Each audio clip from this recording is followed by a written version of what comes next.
لما شاخ صموئيل إنه جعل بنيه قضاة لإسرائيل، وكان اسم ابنه البكر يوئيل واسم ثانيه أبية، كان قاضيين في بئر سبع، ولم يسلك ابناه في طريقه، بل مال وراء المكسب وأخذ رشوة وعوج القضاء. يا ترى ولاد صموئيل مشيوا زي أبوهم؟ طب يا ترى ايه رد فعل شعب بني إسرائيل على اللي عمله أولاد صموئيل؟ طيب تعالوا نعمل مع بعض مقارنة ما بين أولاد صموئيل وأولاد عادي الكاهن. شعب بني إسرائيل رد فعلهم كان ايه ولما طلبوا من ربنا ان هم يكون عندهم ملك؟ يا ترى صموئيل كان رده ايه وربنا كان رده ايه؟ ده اللي هنعرفه مع بعض في فيديو النهارده. احداث الاصحاح بتقول لنا ان صموئيل كبر في السن وولاده الاتنين بقوا قضاة على بئر سبع اللي هم يوئيل وابية، بس للاسف ما مشيوش زي ابوهم صموئيل ما كان ماشي. صموئيل كان امين في خدمته، لكن ولاده ابتدوا يميلوا ويزوغوا. عملوا ايه؟ ابتدوا ان هم ياخدوا رشوة من الناس عشان يحكموا ما بينهم، ودي كانت حاجة طبعا غلط. اللي كانوا زيهم ولاد عالي الكاهن، بس يمكن ولاد صموئيل ما وصلوش للي وصلوا له ولاد عالي الكاهن، او كان شرهم اجل شوية.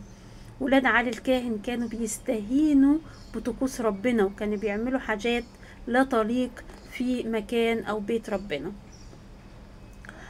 شعب بني اسرائيل استغلوا اللي بيعملوه ولاد عالي الكاهن، وقالوا ان هم مش عايزين ولاده. امال عايزين ايه؟ قالوا ان هم عايزين يا صموئيل عين لنا ملك علينا، احنا زينا زي الشعوب اللي حوالينا.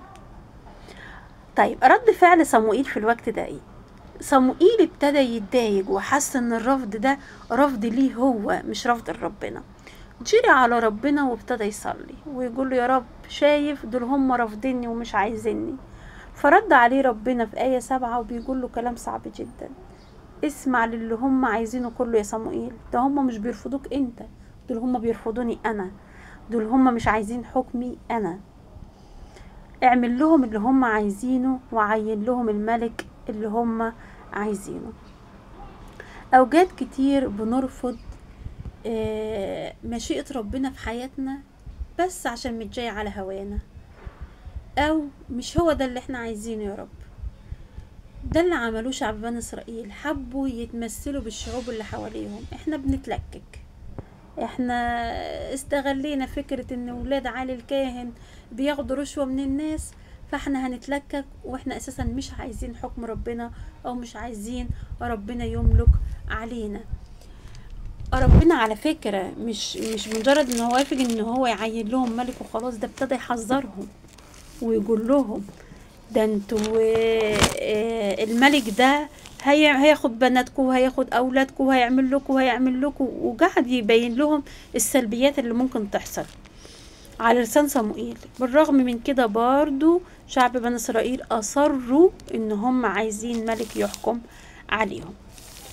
فالرفض هنا ما كانش لصموئيل، الرفض كانت لمشيئة ربنا اللي مش عاجبة شعب بني اسرائيل، او هم بيرفضوا ان ربنا هو اللي يملك عليهم.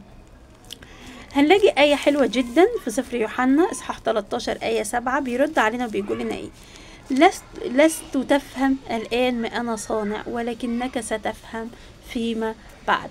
أوجات كتير حاجات بتحصل في حياتنا احنا مش بنكون فاهمينها، بنكون متضايقين ومخنوقين، وليه يا رب وليه عملت كده؟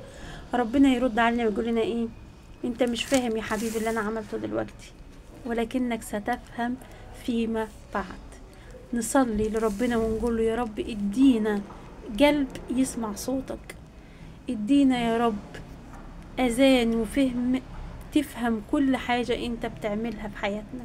انت ليك في حياتنا خطة يا رب، خلينا يا رب نفهم كل حاجة انت بتعملها في حياتنا ونقبلها بشكر، ايا كانت، خير شر احنا شايفينه شر، لكنك ستفهم فيما بعد.